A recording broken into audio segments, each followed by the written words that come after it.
Each year, Microsoft Research hosts hundreds of influential speakers from around the world, including leading scientists, renowned experts in technology, book authors, and leading academics, and makes videos of these lectures freely available.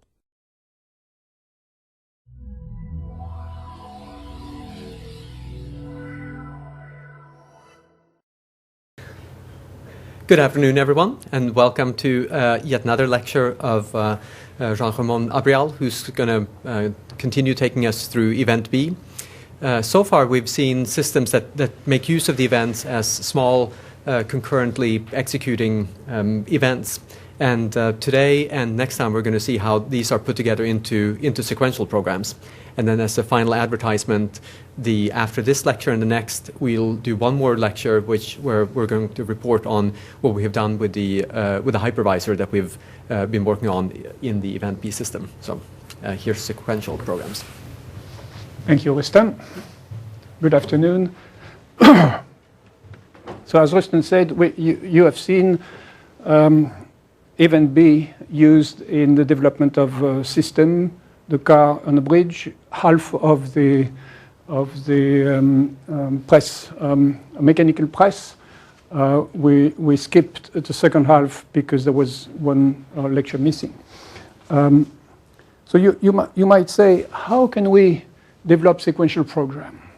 Because we've seen so far heavily using events. And events, as you know, is a very simple device made of guards. So it's a predicate that are the necessary condition for the event to be triggered, and some actions, and that's all.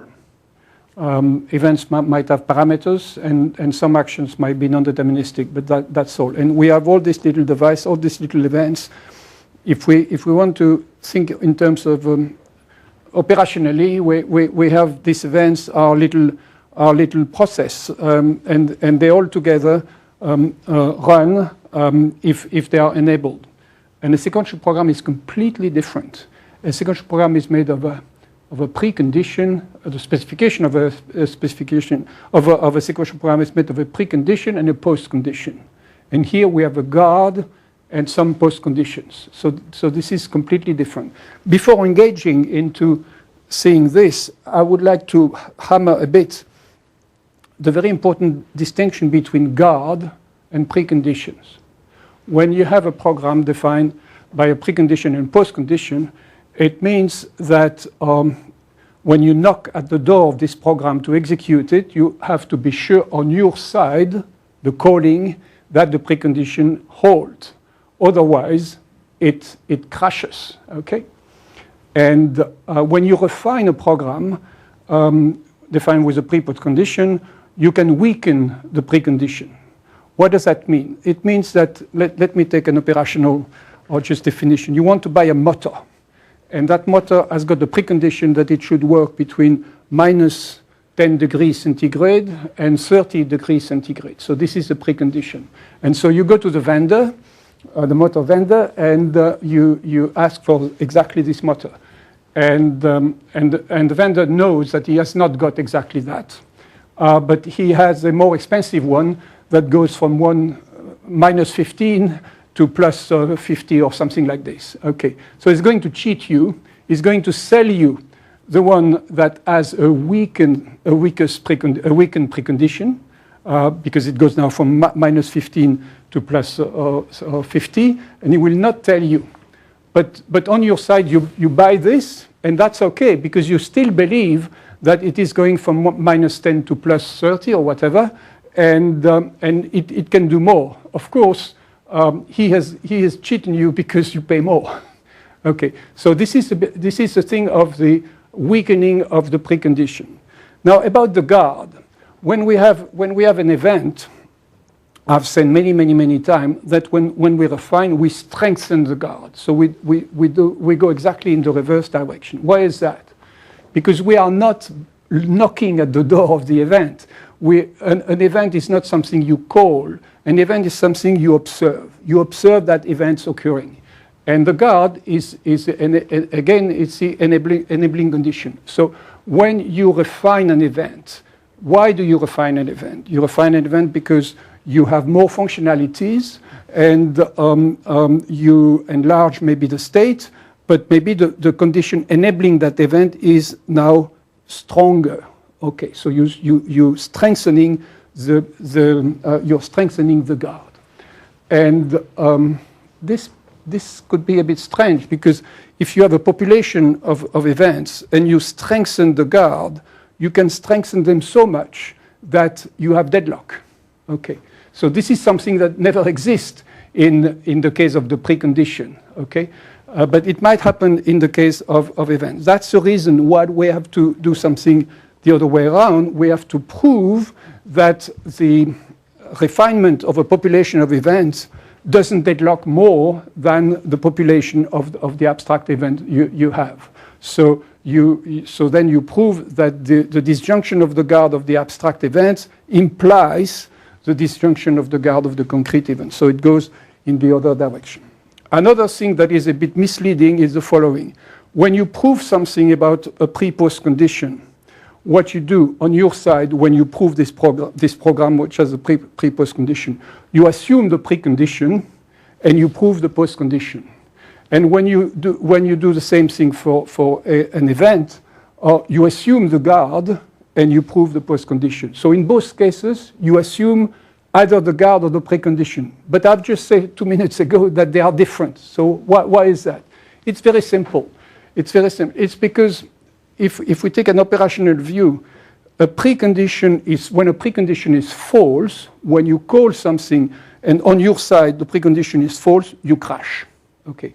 When you observe an event whose guard is false, this guard is not enabled. That's it. So you wait. You wait for better time where the guard will be true.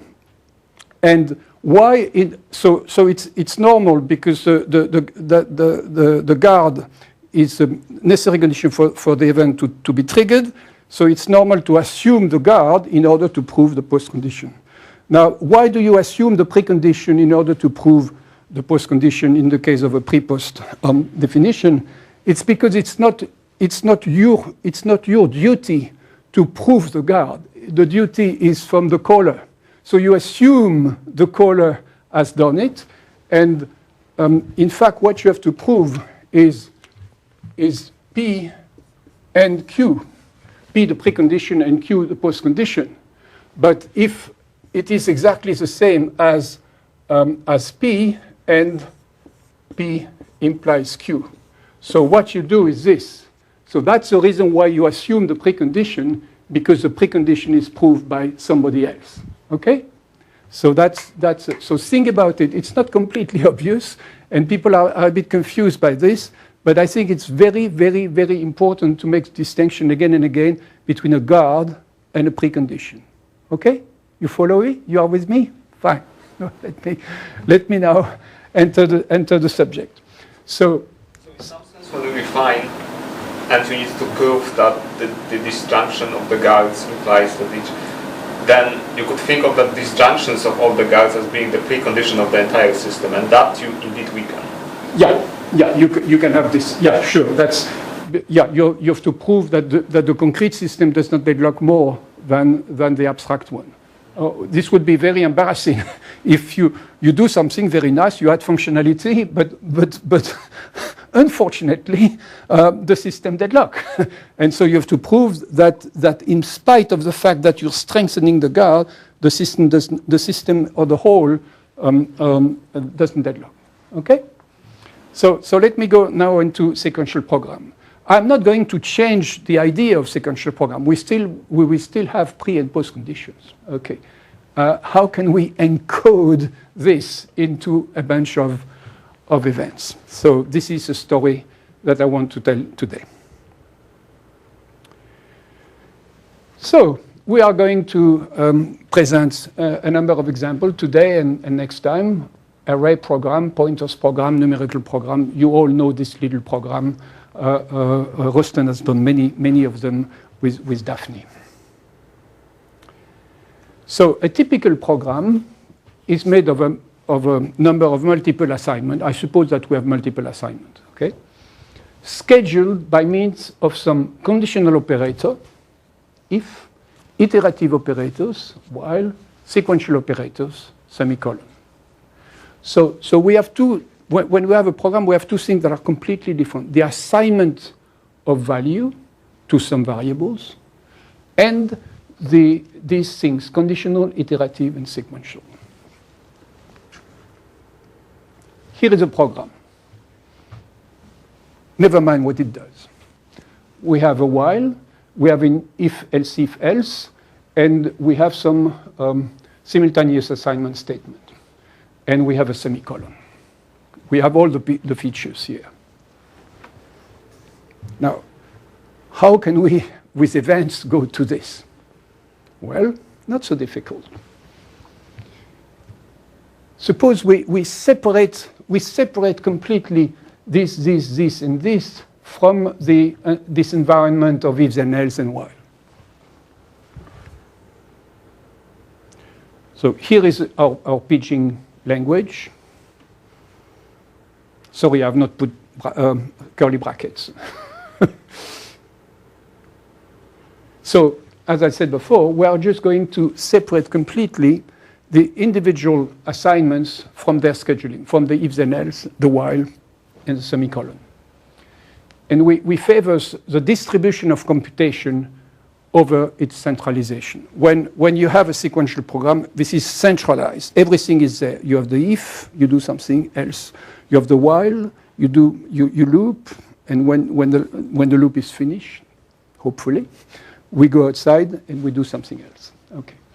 So this is centralized. So here and it is a flavor of events. We separate completely, and we suppose again that we have our little machines working nicely independently.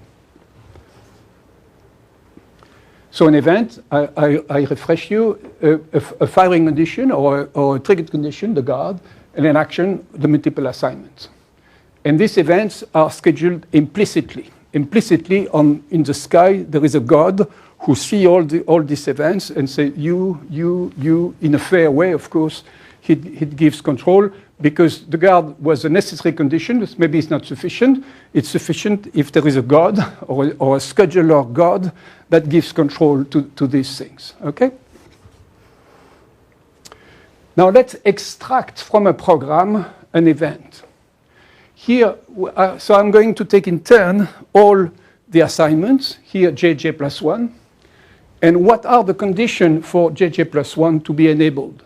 Well, we go down here and we see certainly when j is different from m, because we have to enter the loop, and we have to enter the first branch of the ifs and else, and so this is it. So we have extracted these little events. And we can do the same for the other assignments. So for the second one, we are still inside the loop. We are now in the second branch, so therefore the first predicate is false. Or sorry, the first predicate we take the negation of it, and then we have the third one. So this is the second one. And the third one, forget about swap, it doesn't matter. And the third one is just this. The guard, both predicates are false, and we are now here. And eventually, when j is equal to m, then p columns equal k. So what we've done here, just by looking at this program, we have extracted from this program the various events. And now let's go onto the sky as God, and let's give control to these things. This is very nice, because only one of them can be fired at a time. We have no non-determinacy, because all these conditions are only one of them is true, and all of them could be true. So you see, we have now completely separated the events from the program. Okay, what we will do is exactly the reverse.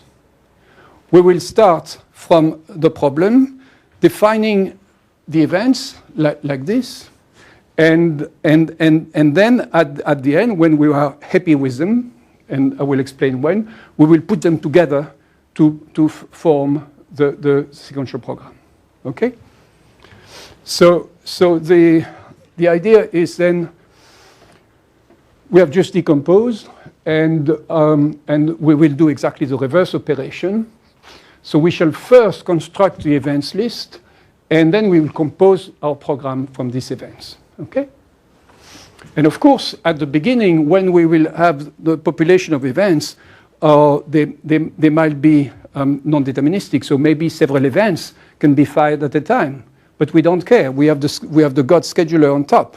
And when we refine, strengthening the guard, we might be in a final situation, deadlock freeness, careful, we will be in a final situation where only one event can be fired at a time. It is time now to put things together to form the program. Okay? So you see, we've set up the scene in this way. So the idea will be to have a specification phase where we are going to translate the pre-post condition into some initial events. Then we enter into the design phase where you remember when we refine a population of events, we can add new events and they refine skip. And when we add events, also we have to prove that the new events do not take control forever. Going out of a loop, finishing a loop. That will be done in this occasion. And at the end, when we are happy, we concentrate then to build the program. Okay? So it's very, very much the other way around as what people do. Like starting with the final program and trying to, with very nice things like Daphne or Boogie, or to prove or to verify the program. Here, it's the other way around. It's top down. Okay. Pre-post condition. We have to encode this, the first level, with, this is a famous Hoare triple, and we have to encode this into a population of events. Okay. So usually what we have in the precondition is essentially a specification of the parameters of the program. Okay. And I am supposing that the parameters of the program, the arguments are given by value, and they are not modified within the program, no side effect. So this inside the program here, the arguments, the parameters are constant. We have ways to define constant. We can use context. Okay, so what we shall do is we shall use context here, and then we will see what we do here. Let me give you a little example. The search program. This is the program that everybody used to begin with. Okay, we are given a precondition, a natural number n, which is positive, an array of n elements which is formalized as a function from the interval 1n to some state s. We are given a value v that is guaranteed to be part of the array, so v belongs to the range of f. This is the precondition. And we are looking, post-condition, to an index r, which is in the domain of f, such that f of r is equal to v. Okay. I have added this to simplify this toy example. Of course, we could have had two answers. Either nothing exists with the value v, or there is a value v, and here is the index. But I've simplified things by assuming these underlying conditions. Okay, so this is the pre and post condition. So this is what we want to do.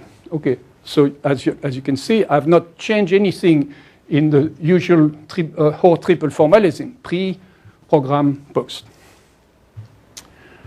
Okay. So I've said before, these things are not going to be changed in search. So I introduce them as constants. So they are constants, and the precondition corresponds exactly to the axioms of this constant. And the output parameters are variable, and the postcondition is a guard of a unique event. And I will explain more into this. Forget about this. So let me encode the whole triple here. I'm defining a carrier set S, because this is generic. 3 constant, NFV, and then I just copy blindly the precondition in the axioms. And I have a variable R, which is a result. And at this level, I just say R is a natural number. And the way I'm going to encode the postcondition is as follows. I'm defining a very strange event, which has just as a guard the postcondition here, and it does nothing. Okay? So we want to go there. We want to be sure to go there. And here I have this thing which is a bit, it's not dirty, it's convenient. It's something called progress, but it has a status called anticipated, which means that we do not consider, we consider that we will refine this, of course, with doing something here for R, but at this level, we just consider these two. Okay? This is just a convenient way to say that we will have something modifying R, of course. We will have something modifying R. And this is anticipated. Fine. And so now we are in this situation. We are here. We are here. We are here. Okay? And now we have to go here, but we are here, but we are here with it, with an event system.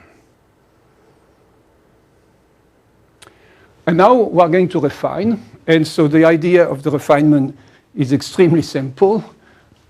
We suppose that the variable R is set to 1 initially, and we don't know what is in the array here. And in the middle, in the current situation, we found that in the first R minus 1, sorry, I start at 1, not at 0. In the first R minus 1 elements of the array, we didn't find the famous V. And here we don't know yet. And of course, we are sure that V is here because it was in the axiom that V was in the range of F. So it's not here, therefore it's here. Here, this is the image of F with the interval, within the interval 1, R minus 1. Okay? So this is what we're going to do. And for doing this, we are going to define our progress. And so progress is very, very simple. If f of r is different from v, f of r is here in this area where we have the question mark. If f of r is different from v, then r becomes r plus 1. So we just move this limit one step forward. And final here is just the same as before. But this is a new event. And the new event has to be convergence. Okay, so we have to prove that there is a variant that makes these things finishing eventually. And so we introduce the variant, which is completely obvious, of course. This is n minus r.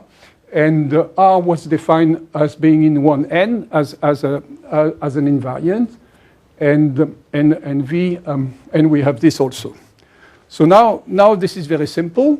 We are going to prove that this population of events maintain this invariant. No problem with this one because there is a skip here. And this one, this is very easy. If v is not there, and if f over is different from v, then v is not in 1r, f1r. Okay? So we have proved this. So we are now with these two events, progress and final. They are deterministic. The God is on top, and see this and this. So only this, while f of r is different from v, and then this eventually. So now what we're going to do is to put them together. And in order to put them together, we have to prove all this, of course, of course. And then we have to. This is the population of event: init, progress, and final. And now we are going to do exactly the reverse that we've done before. We are going to aggregate things. So we have to have some merging rules. And those merging rules are completely syntactic. And so the first merging rule is as follows. If we have two events, like PQ then S and P not Q then T, we can change them into a monster, which is still an event because there is a one P, but it's but here it looks like a program, so it's in between a program and an event. Okay, but there are some conditions. Forget about the first one here, and the first event, so this one, must have been introduced at one refinement step below the second one. Okay, why is that? Because if it has been introduced as a new event at a refinement step below the second one, then we would have to prove that it is convergent, which is exactly the termination of the loop. Okay? And a special case, this is the reason why I say don't care too much about this one. If P is missing, then the resulting event, in quote, has no guard. The guard has disappeared. Okay? So let's, and we have another one, which is exactly the same two events here, PQ and P not Q, and we change them into if Q then S else T. And the other one was changed while Q do S do S. So why is that? So the side conditions, it's just the disjunctive negation of the previous side conditions. So in particular, if these two have been introduced in the same refinement step, you cannot prove that there is a termination or something like this. So they are at the same level. That's the reason we do that. Okay, and that's it. That's it. So now we are going to use our rules. So here we put progress and final together. Progress was anticipated, but we don't count the fact that it was anticipated. So it was introduced in the first refinement, and final was introduced in the initial model. So and we proved termination here. We prove convergence here. So now we do something called progress final, which is these two together. Okay? And this is almost finished. And then once we have an event without guard, we add to it the init by sequential composition at the beginning. So init was this. So we just add here by sequential composition. Okay, and we have nothing after because final was skipped. Okay, and that's it. That's it. We have developed the program. Okay. So then you would add them in arbitrary order. If you had two events with loops, you would kind of add them in arbitrary order. Well, we will see this in an example. Okay. Okay. So I'm going to repeat this on other examples. Okay, it's completely systematic. For example, let's take the very classical binary search. Everybody takes a binary search. Okay, almost the same specification as first example, and more usage of the merging rule. The precondition, natural number, n is positive, a sorted array, and a value v in the range. Or this is too much. This can be proved as a theorem. And postcondition, exactly the same as before. Okay, so here is the initial situation. The only difference with before is that we have this precondition here that the array is sorted, and we have the same progress and we have the same final as before. Okay, so now what we are going to do is refine. And everybody knows the binary search. This is very easy. We introduce two more variables, which was not the case last time. But when we refine, we can add variables. So we have these two variables are in the range, in the domain of f, and v is in the image of the interval pq. So at the beginning of p is 1, and q is n. Okay, and in the situation, in the current situation, we have something like this. From p to q, we have v somewhere, but we don't know where, and we have r we put r in the middle. So an r is always, this is an invariant in the interval p dot q.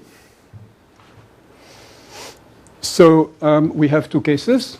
Inc, if f of r is smaller than if f of r is smaller than v, then because the array is sorted, v is not here. It was not already here, so it's not here now, and it's certainly here. So we can move p to r plus 1, and so now we go between we consider between r plus 1 and q.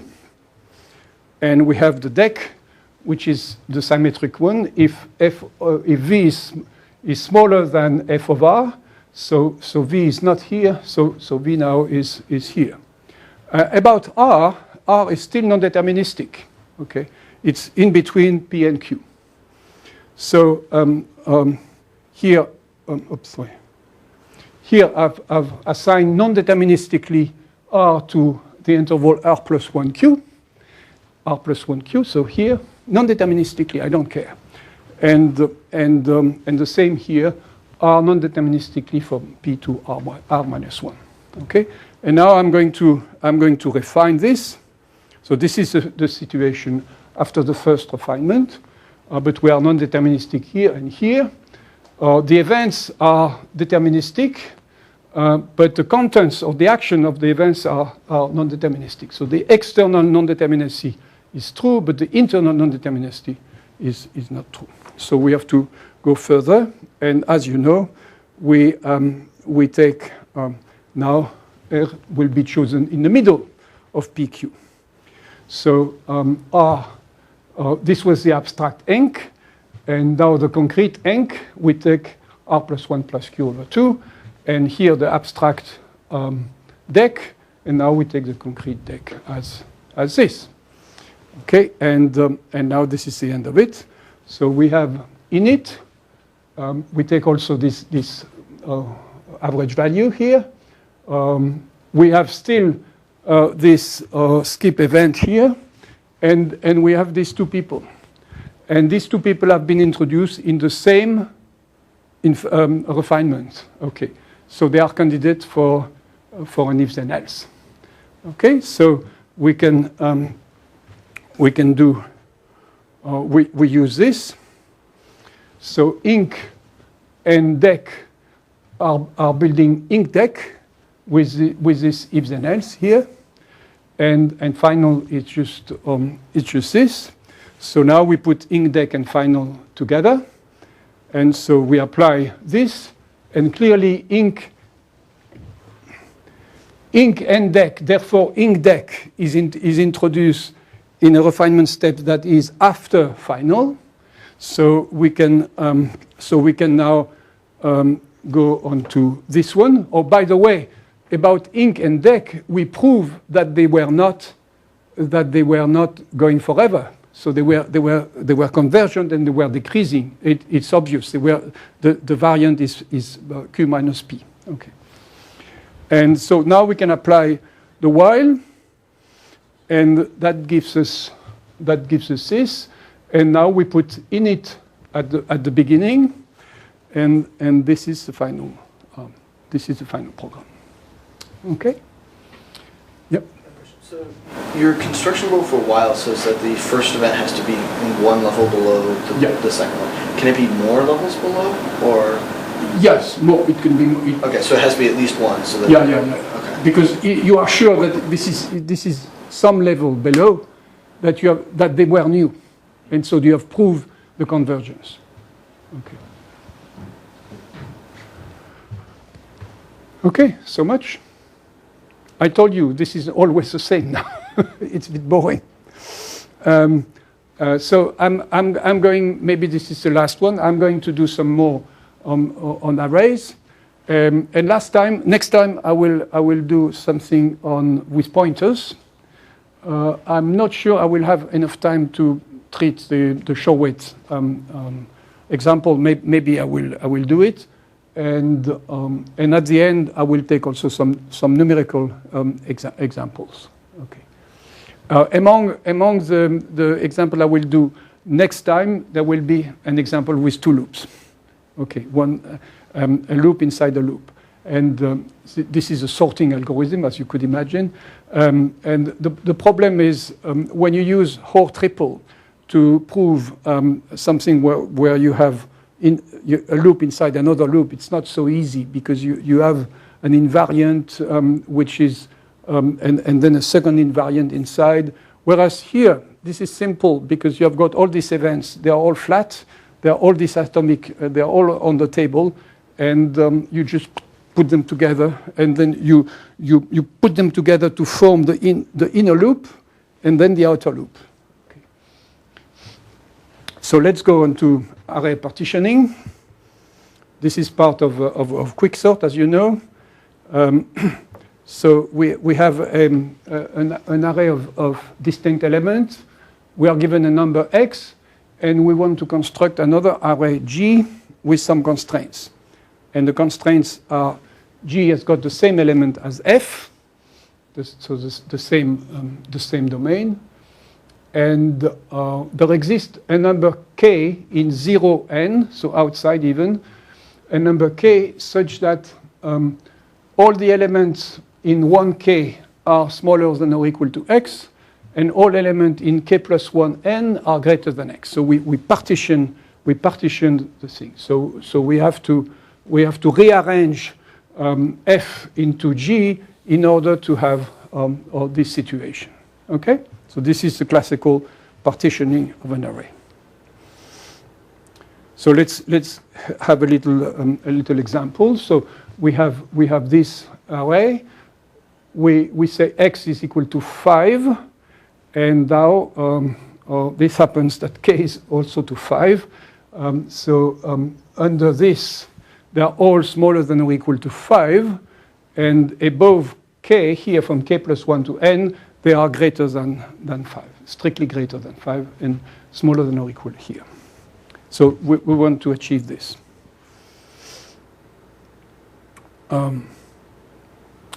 We have two special cases.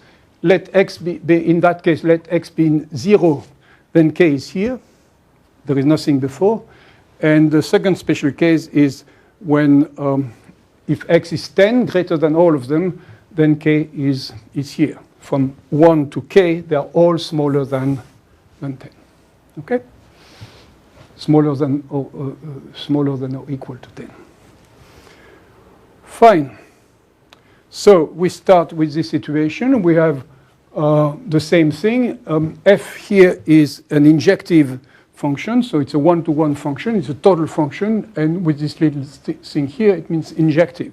So we have a one-to-one correspondence between 1n and the range of 1n. And X is any number. Okay. And about K and G, this is the result. We don't care.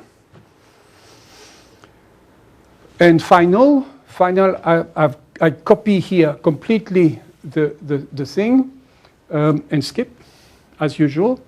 And progress here, this is an anticipation. I allow the future progress to modify non-deterministically at this level K and G. Okay. And now we proceed. We introduce a variable J, which is in 0n. And the current situation is that from 1 to K, it's okay, so to speak. We are smaller than or equal to X. From K plus 1 to J, it's okay. we are greater than x. And here we don't know. Okay, and J is going to progress this way. Okay, and so this is what is described here in this invariant. K is smaller than J, smaller than or equal to J. The blue here it's here. For L in 1K, then we have this. And from L in K plus 1J, we have this. Okay, and here we don't say anything. And so this is very, very classical with array programs. We just move something. Sometimes we have seen in binary search we do things like this, or we compare. But here this will be exactly the same. Oh, by the way, this notion of a pointer here, J, which moves along the data structure, we will find out exactly the same with pointers. When we have a list where the elements in the list are connected by pointers going to the next, we will move like this. Okay, and sometimes we have to move the other way around. Therefore, it's very nice to have a double linked list. Okay, but there is no fundamental difference between an array and a list by pointers. We will always do the same sort of thing.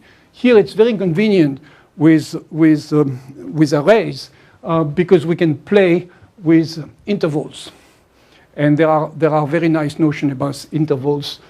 If L is in 1K, L is greater than or equal to 1 and smaller than or equal to K. So we can have arithmetic reasoning in order to do these things. And with pointers, this is exactly the same thing, but the mathematical structure is a bit more complicated because it is, in fact, the transitive closure of the relation of the function defined by the pointers. First refinement. So this is the invariance for the first refinement. And now we have, let me a little animation here. We partition this with 5. So J is here to begin with, and then we compare this with 5, and it's greater than 5, so we can move. And here we compare it with 5, so it's smaller than 5 or equal to 5. So we are going to interchange. Okay, and the same here. And here this is smaller, so we can move. Smaller, we can move, or bigger, so we are going to exchange 4 and 7. And then 1, and we'll change 1 and 8. Okay, and that's it, because we have reached the end. So, so the refining events, so these are not changed. Oh, yes, here we have, there is a data refinement here. We have J equal to N. And we have to prove, of course, that it refines this abstraction. And here, progress 1, we must prove that it is convergent. And we have this situation. So JG plus 1 is greater than X. So we just move on the right. This is the situation there. And we have the variant, N minus J, which is very important. So this is convergent. Progress 2, which is JG plus 1 is smaller than, or it's smaller than or equal to X. So we could also move. And we move K and J. And finally here, we have to swap in this situation. We swap the two values here. Okay, and we have to prove again that they maintain the invariant and that they decrease the variant. And so this is just the animation. And now this is the end of it. We put together progress 2 and progress 3, which were defined at the same level. So this is an if-then. And we have P and Q, P and not Q. So that gives us, and then again, another merging rule with an if-then else, if we have already an if-then. So now we have progress 2, 3. So we put the 3 together, and now we put this together with progress 1, and this was not at the same level as this one. So we can do a while, and we have two contradictory conditions here, and the same G different from N. So we have this, and now this is the final. We put the loop on top, and we add the init, and that's the program. Oh, by the way, this is the program I showed you at the beginning. So you've seen how we have done it completely the other way around. Okay. 18 proved, and 6 were interactive. So I think Daphne and Boogie would do better on this. We are like Avis. We are working very hard to have more automation into with the prover. Okay. Array sorting. So we'll do that next time. Okay. Yeah. You did not show sequential composition. No, I did not. I did not show sequential. Will that surface next lecture, or do you want to say something? No, I will not. I will not that much. But I will explain the way it could be done with. There are various cases. There is a little of sequential composition at the beginning when I add init, or at the end if final would have something to do, which was not the case here. We have already seen a little of sequential composition.